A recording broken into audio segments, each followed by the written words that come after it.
Hi అండి. Fourth one. So how refined oils and reheated oils effect on our health.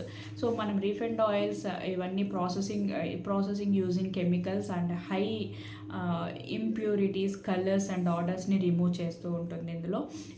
And ఈ ప్రాసెస్లో మనకు natural nutrients, vitamins, antioxidants అనేవి పోతాయి. And దీని యొక్క టాక్సిన్స్ అనేవి మనకు ఫ్యాట్స్గా ఏర్పడుతూ ఉంటాయి. అండ్ తరచూ మనం ఇది ఎక్కువ యూజ్ చేయడం వల్ల heart diseases, inflammations and high cholesterol, LDL cholesterols and arthritis ఇలాంటి ప్రాబ్లమ్స్ వచ్చే ఛాన్సెస్ ఉన్నాయి.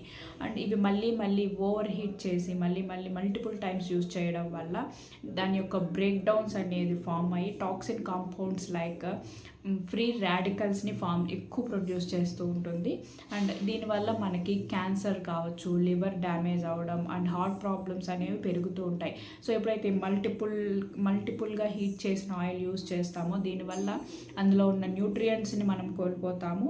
అండ్ దాంట్లో ఉన్న టేస్ట్ కూడా తగ్గిపోతూ ఉంటుంది. Thank you.